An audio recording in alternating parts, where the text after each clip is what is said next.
Assalamualaikum warahmatullahi wabarakatuh. Alhamdulillah, wassalatu wassalamu ala Rasulillah wa ala alihi wa sahbihi wa man walah. InsyaAllah tuan, kita sambung muka surat yang ke-8 iaitu zaman di mana ilmu-ilmu yang berkaitan dengan Al-Quran ini mula ditulis dalam bentuk buku, tuan. Di mana yang kita tahu bahawa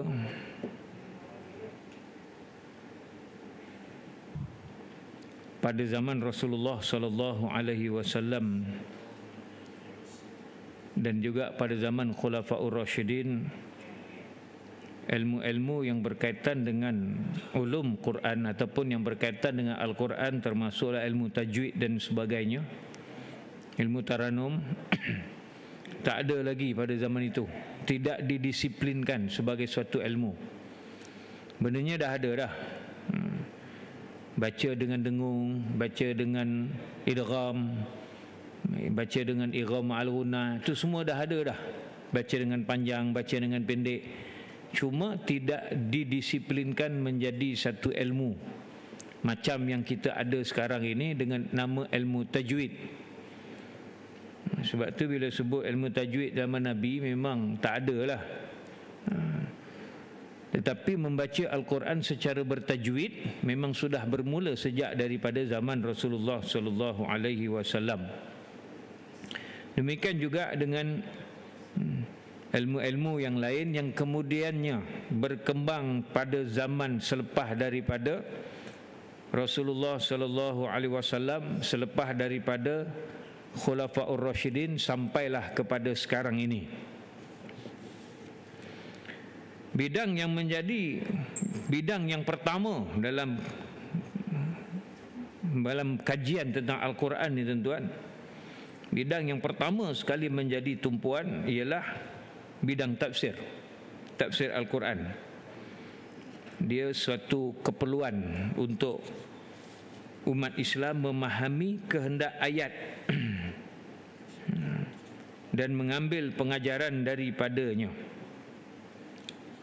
Sebab itulah lahir beberapa ulama yang mula mentakwil dan mentafsirkan Al-Quran. Antara yang mula-mula menafsirkan Al-Quran ini di kalangan para sahabat sendiri ialah Abdullah bin Abbas radhiyallahu taala anhuma. Di mana kita tahu bahawa Abdullah bin Abbas radhiyallahu taala anhuma itu salah seorang sahabat Nabi, dan beliau juga merupakan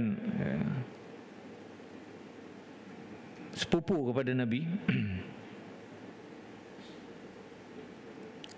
Di mana ketika kecilnya Rasulullah sallallahu alaihi wasallam telah mendoakan kepada Abdullah bin Abbas radhiyallahu taala anhuma dengan satu doa yang masyhur yang boleh kita baca sekarang ini untuk diri kita atau kita bacakan untuk anak-anak kita. Allahumma faqihhu fid din wa 'allimhu ta'wil. Ya Allah, Engkau bagilah kefakihan dalam agama kepadanya, iaitu kepada Abdullah bin Abbas, dan Kau ajarkanlah kepadanya ilmu ta'wil, yakni mentafsir dan mentakwilkan, memahami isi kandungan Al-Quran. Itu doa, itu yang pertama, Abdullah bin Abbas. Kemudian lahirlah ulama-ulama dalam abad yang kedua di kalangan tabi'in. Umpamanya seperti Ibnu Sirin, umpamanya seperti Sufyan bin Uyainah, umpamanya. Itu ulama-ulama yang terkemudian lagi, tuan-tuan.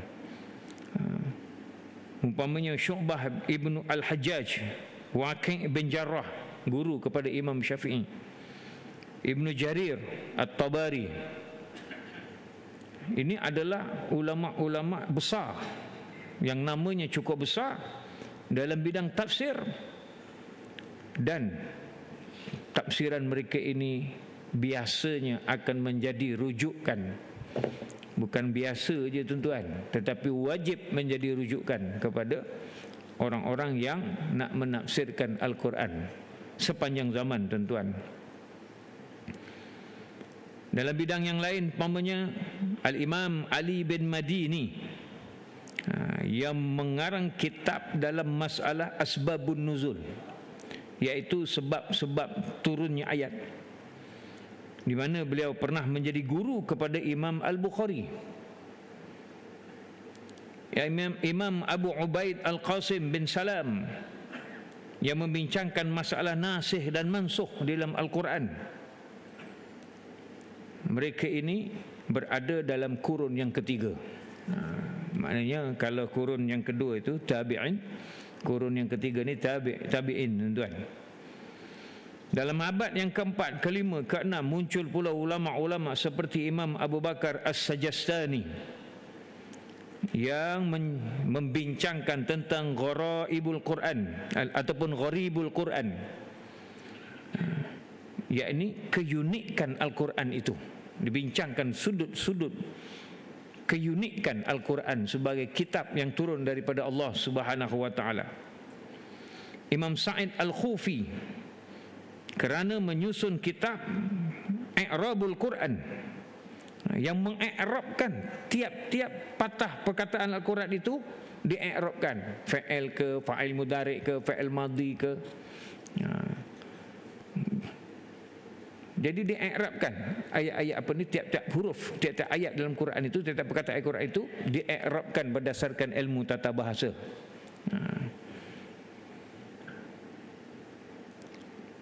Kemudian Abu Qasim Abdul Rahman membicarakan masalah mubahamatil Quran, simbolik di dalam Al-Quran. Apa perkataan-perkataan yang menjadi simbolik di dalam Al-Quran. Dan abad ketujuh, Ibnu Abdus Salam yang membicarakan soal kalimatul Quran, maknanya kalimat-kalimat Quran dalam majazul Quran. Majaz ni maknanya kiasan-kiasan, kata-kata kiasan, ungkapan-ungkapan kiasan di dalam Al-Quran. Sama ada dari segi kalau dalam bahasa sastranya disebut sebagai apa ni, hyperbola, perumpamaan, simili, perumpamaan, apa ni, unsur-unsur apa ni, personifikasi dan sebagainya. Itu dalam bahasa sastranya lah tuan-tuan. Kalau orang belajar sastra, masuk apa ni, kelas sastra tingkatan 4, tingkatan 5, dia belajarlah tu semua. Unsur-unsur apa tu, perumpamaan dia dari segi hyperbolanya, similinya. Di samping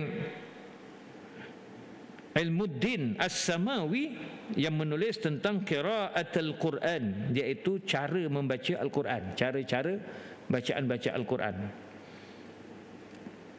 Banyak lagi lah tuan-tuan orang yang menulis tentang ilmu Quran ni, seperti kitab Aqsamul Quran yang membicarakan sumpah-sumpah dalam Quran, kalimat-kalimat yang menunjukkan kata-kata sumpah. Wadduha, demi waktu duha, wal asri, demi masa. Itu ungkapan-ungkapan sumpah di dalam Quran. Dia ada dibincangkan tuan-tuan. Ada ulama yang mengarang kitab khas.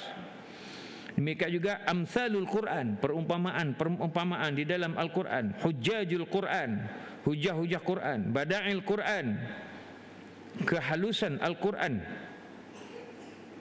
dan banyak lagi lah tuan-tuan. Jadi tak dapatlah kita nak huraikan satu persatu tentang ulama-ulama yang membicarakan tentang Al-Quran. Satu kitab Al-Quran yang telah memecahkan berbagai-bagai, menerbitkan, mencetuskan berbagai-bagai ilmu, khususnya yang berkaitan dengan Al-Quran. Betullah Allah Subhanahu wa taala ada menyebutkan dalam surah An-Nahl ayat ke-44, wa anzalna ilaika dzikr litubayyana lin-nasi ma nuzila ilaihim wa la'allahum yatafakkarun. Dan sesungguhnya kami telah menurunkan kepada engkau wahai Muhammad az-zikr, peringatan, yakni Al-Quran, supaya engkau terangkan kepada manusia apa yang telah diturunkan kepada mereka, semoga mereka mahu memikirkannya. Kalau kita tengok situ tuan-tuan, wa anzalna ilaika dzikra, kami turunkan kepada engkau az-zikra, peringatan, yakni Quran, litubayyina linnas, untuk engkau menerangkan kepada manusia. Maknanya Nabi menerangkan apa yang ada dalam Al-Quran kepada manusia.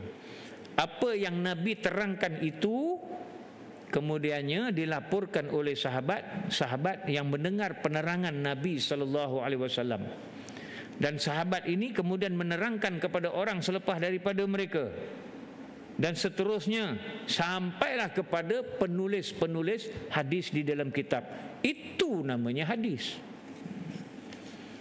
Itu peranannya tuan-tuan. Bagaimana kita boleh menolak hadis sebagai sumber yang kedua di dalam hukum Islam? Sebab Allah SWT memerintahkan Nabi Muhammad menerangkan Quran itu kepada umat manusia. Daripada mana kita dapat penerangan Nabi Muhammad itu? Daripada hadis lah. Very simple tuan-tuan. Tapi anti hadis ni pusing lain lagi juga tuan. Dia tak nak terima juga. Dia anggap hadis ni suatu laporan yang direka-reka. Soal direka atau tidak itu ada ilmunya untuk menentukan adakah hadis itu direka ataupun tidak. Itu ada ilmunya yang tersendiri tuan-tuan. Dan firman Allah lagi dalam surah An-Nahl ayat yang ke-64, wa ma anzalna 'alaikal kitaba illa litubayyana lakumul ladzina ikhtalafu fihi wa hudan wa rahmah liqaumin yu'minun. Dan tidaklah kami turunkan kepada engkau akan kitab, yakni Al-Quran, melainkan engkau menerangkan kepada mereka yang berselisih, dan untuk petunjuk serta rahmat bagi sekalian alam. Jadi ada di antara tafsiran-tafsiran ini yang mungkin menimbulkan perselisihan di kalangan para sahabat, yang kemudiannya Rasulullah SAW itulah yang akan menerangkannya kepada para sahabat ridwanullah alaihim. Dan istilah-istilah dalam ulum Quran ni tuan-tuan telah wujud pada abad yang ke-5 dan termasyhur pada abad yang ke-7. Maknanya sebelum ni istilah-istilah dalam ulum Quran ni, istilah-istilah yang kita belajar nanti ni tuan-tuan, tak ada disebut pun lagi. Pada zaman Nabi memang tak ada, sebab dia tak didisiplinkan lagi. Benda itu muncul pada abad yang ke-5 dan akhirnya tersebar menjadi terkenal istilah-istilah dalam ulum Quran ini pada abad yang ke-7. Sebuah kitab yang ditulis oleh Ali bin Ibrahim bin Sa'id Al-Khufi, kitab Al-Barahin fi Ulumil Quran. Kemudian kitab-kitab yang lain tuan-tuan, kitab Fununul Afnan oleh Ibnul Juzi. Ibnul Juzi dengan Ibnul Jauzi lain tuan-tuan. Ibnul Qayyim Al-Jauzi lain. Bersama dengan kitab Al-Mujtaba ataupun Al-Mujtabi. Dalam abad ke-7 ada lagi kitab Jamalul Quran oleh Ilmuddin As-Sakhawi dan Abu Syamah, dengan kitab Al-Mursyid. Kemudian kitab Al-Barahin fi Ulumil Quran dikarang oleh Badaruddin Az-Zarkashi ataupun Imam Az-Zarkashi tuan-tuan. Jadi orang mengaji ulum Quran kalau nak mengaji dengan lebih mendalam tuan-tuan, dia kena ngajilah kitab-kitab ni. Abad ke-9 seorang ulama yang bernama Jalaluddin Al-Bulqini. Imam Al-Bulqini bukan saja terkenal dalam ilmu akidah, tetapi juga dengan ulumul Quran, di mana beliau telah menulis kitab Mawaqi' al-Ulum min Mawaqi'in Nujum. Dan Imam As-Suyuti, salah seorang imam yang terkenal dalam mazhab Syafi'i tuan-tuan, dia ada mengarang kitab At-Tajbir fi Ulumit Tafsir, Al-Itqan fi Ulumil Quran, dan juga ada juga kitab yang berkaitan dengan Asbabun Nuzul yang ditulis oleh Imam As-Suyuti. Hebat Imam As-Suyuti tuan-tuan, bukan setakat menguasai ulum Quran, tapi beliau juga seorang ulama dalam bidang hadis dan juga dalam bidang fiqh. Dan pada zaman sekarang ni tuan-tuan, lepas abad yang ke-9 ni dikatakan itu abad yang ke-900, tahun 900-an Hijrah tuan-tuan, dia kata dah ulama-ulama ada kurang dah mengarang kitab-kitab dalam ulum Quran ni tuan-tuan. Sehinggalah abad yang ke-12 tahun 1200-an, Syekh Muhammad Abu Daqiqah telah mengarang kitab At-Tibyan fi Ulumil Quran. Kemudian Syekh Muhammad Mustafa Al-Maraghi yang terkenal dengan kitab Tafsir Al-Maraghi telah menulis kitab Maslatun fi Turjumatil Quran. Kemudian Syekh Muhammad Abdullah Darras telah menulis kitab An-Naba Al-Azim. An-Naba, berita yang agung. An-Naba itu maksudnya berita. Kemudian Imam Muhammad Abdul Azim Az-Zarqani, Syekh Az-Zarqani telah menerang kitab Manahilul Irfan fi Ulumil Quran. Dan kemudian zaman sekarang ini mula berkembanglah. Kemudian itu macam kitab, siapa yang karang kitab Al-Itqan fi Ulumil Quran, Al-Manna Al-Qattan. Itu antara kitab yang menjadi teks rujukan bagi pelajar-pelajar universiti yang mengaji ulum Quran. Antara kitab yang menjadi teks itu kitab Manna Al-Qattan yang berjudul Al-Itqan fi Ulumil Quran. Okey tuan-tuan, kita masuk kepada bab yang seterusnya, asal perkataan Al-Quran, etimologi, ilmu asal perkataan. Tiap-tiap perkataan yang ada dalam dunia ni tuan-tuan, jadi satu ilmu, nama dia ilmu etimologi. Ilmu etimologi itu cari daripada mana asal usul perkataan itu. Perkataan almari, daripada mana asal usul perkataan itu? Daripada perkataan bahasa Portugis, almari. Perkataan ilmu dalam bahasa Melayu, daripada mana etimologinya? Daripada perkataan ilmu dalam bahasa Arab, daripada bahasa Arab. Kan bahasa Arab tu pula ilmu tu daripada mana pula? Asalnya daripada bahasa apa pula? Itu ilmu yang berkaitan dengan asal usul perkataan, etimologi. Para ulama telah membahaskan asal usul kalimah Al-Quran yang menjadi kitab akhir zaman. Masing-masing ada hujah dan pandangan masing-masing, ada teori. Kata Al-Ash'ari, Al-Quran berasal dari kalimah qaranat, sebagaimana dalam ayat qaranati syai' bi syai', iaitu menggabungkan dua perkara satu sama lain. Corona, bukan virus corona ya. Corona. Dan dia kata kan ada perkataan qarin, pendamping, dekat. Al-Juzi pula mengatakan Al-Quran berasal daripada kalimah al-qar'u, iaitu himpun, himpunan, kumpulan, menghimpunkan, himpunan, kumpulan.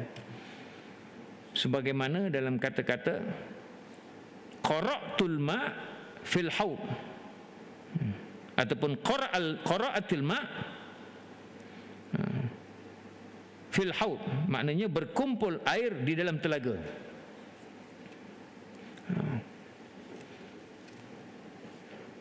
Quran itu adalah himpunan kalam Allah yang dihimpunkan dalam satu kitab. Abu Ubaidah pula menyatakan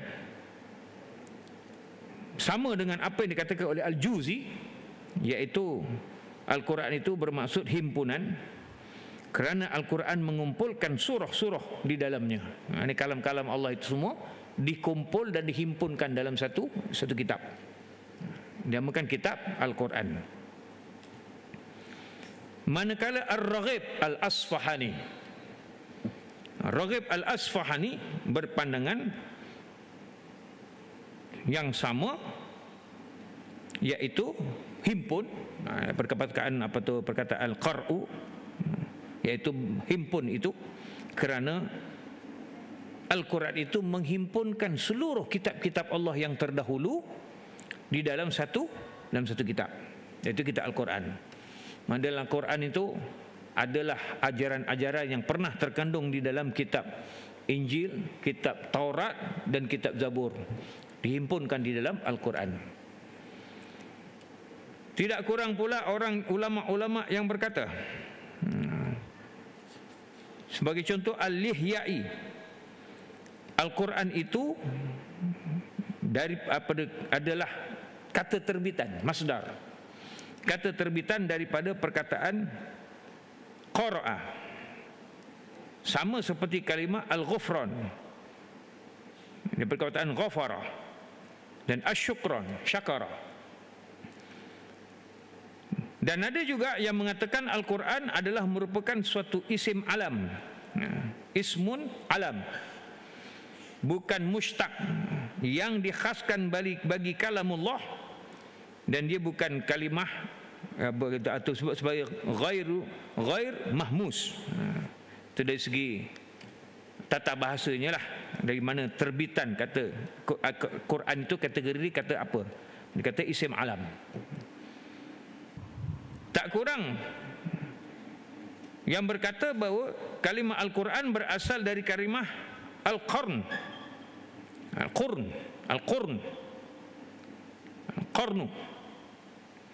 kurun ataupun abad.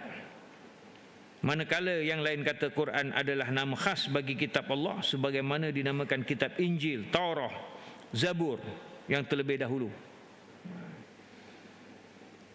Al-Farra pula kata kalimah Al-Quran diambil daripada Al-Qara'in, tanda-tanda atau dalil-dalil, qarinah,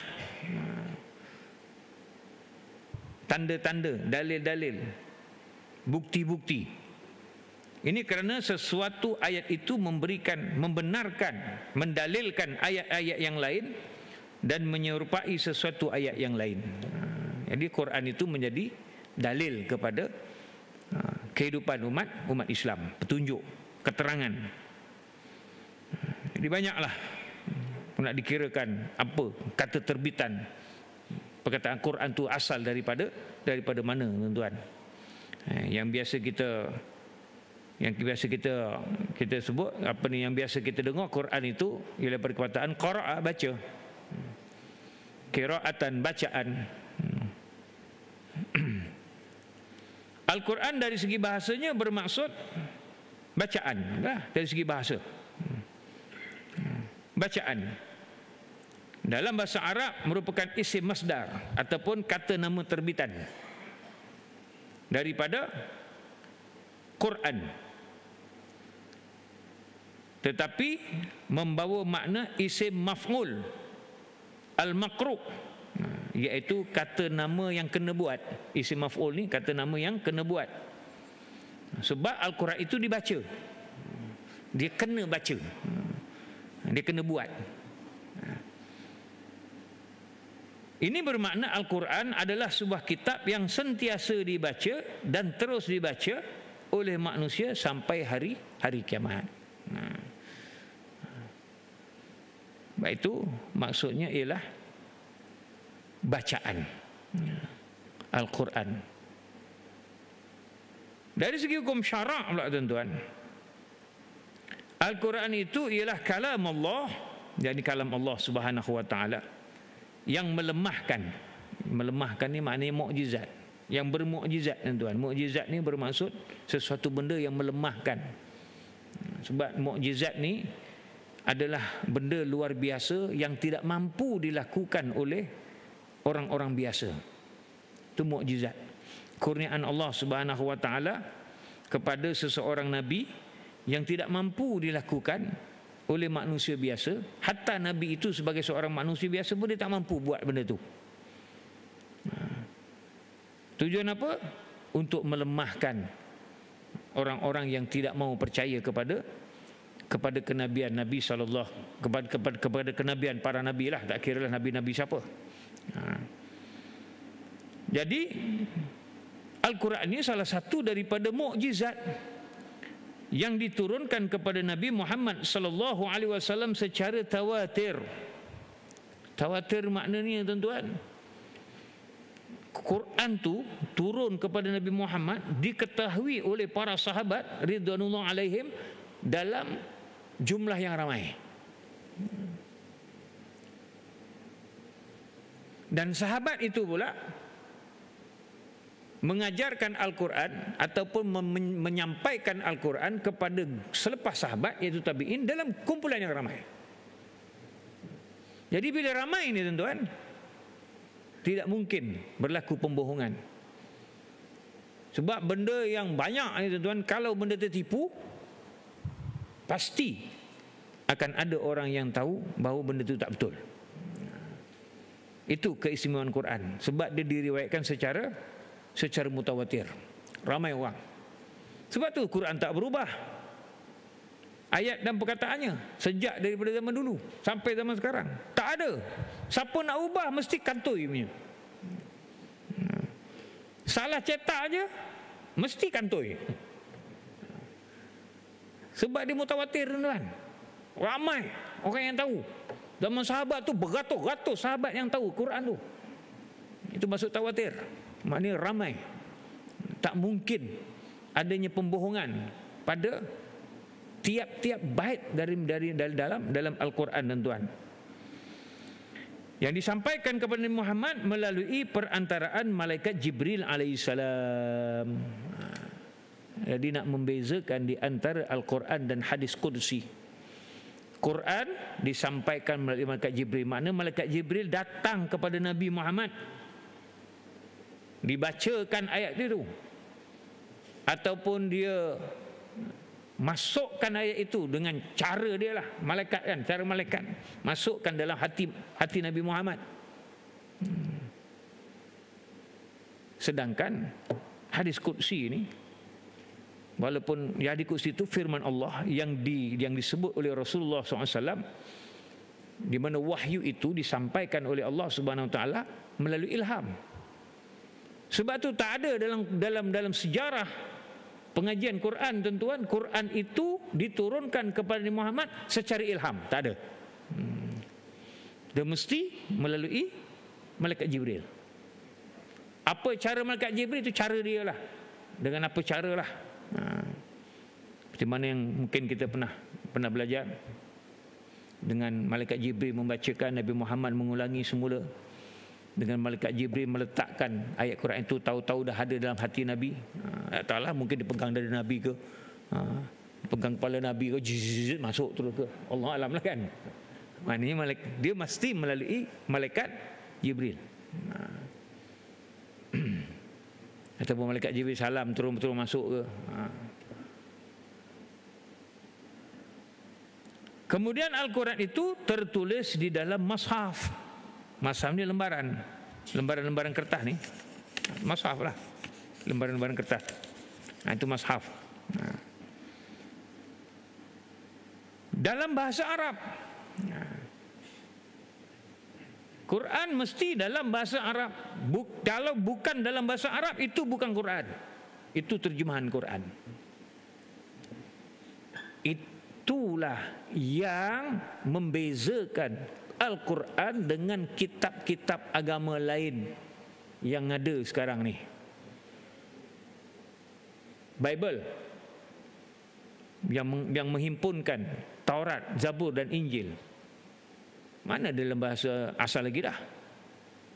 Semua bahasa terjemahan. Yang masih ada pun Taurat dalam bahasa Ibrani, bahasa Hebrew, orang Yahudi. Injil diturunkan dalam bahasa Suryani. Suryani bahasa apa? Bahasa Syria lama tu. Taurat diturunkan dalam bahasa Ibrani, Hebrew. Okey, bahasa tu adalah sekarang orang Yahudi.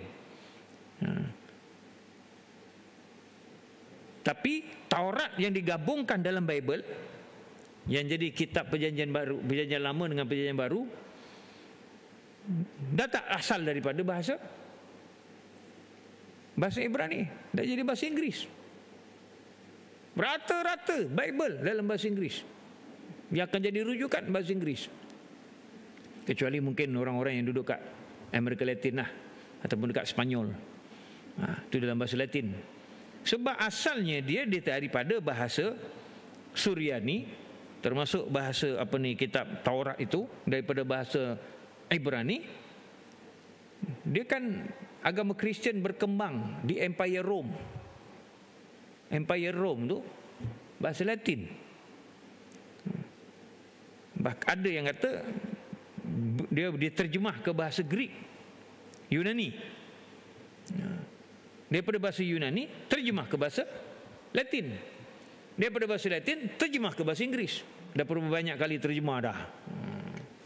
So bila terjemah berlapis ni tuan-tuan, confirm ada perkataan-perkataan yang akan tak sama dengan maksud perkataan yang awal. Sebab itulah pengkritik Al-Quran, termasuklah orientalis sendiri, mengakui bahawa di antara keistimewaan Quran ini, walaupun mereka kritik Quran, sebab dia masih kekal dalam bahasa asal, iaitu bahasa Arab. Sebab bila dia kata kalau tukar dalam bahasa lain, tuan-tuan, itu bukan Quran. Maknanya ulama dah tetapkan takrif Quran mesti tertulis dalam mushaf dalam bahasa Arab. Sebab tu yang terjemahan semata-mata itu bukan Quran. Tak kiralah siapa yang terjemah. Kalau dalam bahasa Inggeris tu banyak terjemahan. Saya yang bahasa Melayu pun ada satu terjemahan yang Syekh Abdullah Basmeh yang menjadi terjemahan rasmi lah dekat Malaysia ni, Quran Tafsir Pimpinan Ar-Rahman, ataupun terjemahan Yunus Indonesia, ataupun terjemahan Departemen Agama Islam Indonesia. Itu bahasa Inggeris banyak terjemahan. Itu terjemahan, itu bukan Quran. Sebab tu kalau kita akan tengok, tak payah jauh-jauh, terjemahan bahasa Melayu dengan bahasa Indonesia lain. Perkataan yang diguna, dan kadang-kadang susunan ayat itu pun berbeza, tuan-tuan. Sebab tu nak rujuk hukum, dia kena rujuk kepada bahasa Arabnya. Sedangkan dalam bahasa Arabnya sendiri pun berlaku khilaf di kalangan para ulama untuk memahami dalam beberapa perkataan Arab di dalam Al-Quran, yang merupakan suatu ibadat bagi orang yang membacanya. Baca Quran suatu ibadat, sebagaimana hadis-hadis yang telah kita terangkan sebelum ini. Antara hadisnya ialah satu huruf akan diberikan 10 ganjaran pahala. Dan Rasulullah kata, aku tak katakan satu huruf itu alif lam mim satu huruf, tapi alif satu huruf, lam satu huruf, mim satu huruf. Jadi kalau kita baca alif lam mim 30 dia punya pahalanya. Baca alif lam mim aja dah dapat 30 pahala, tuan. Jadi kalau kita baca seluruh Al-Quran, baca surah Al-Fatihah, ada berapa jumlah huruf dalam surah Al-Fatihah, maka kali dengan 10. Kalau 6,666 ayat lebih kurang, dia bukan exactly 6666 tu, tu digenapkan aja. 6,600 lebih ayat tu kali dengan 10, jadi berapa? Berpuluh-puluh ribu kalau kita khatamkan Al-Quran, tuan-tuan. Okey, ada apa-apa soalan, tuan-tuan?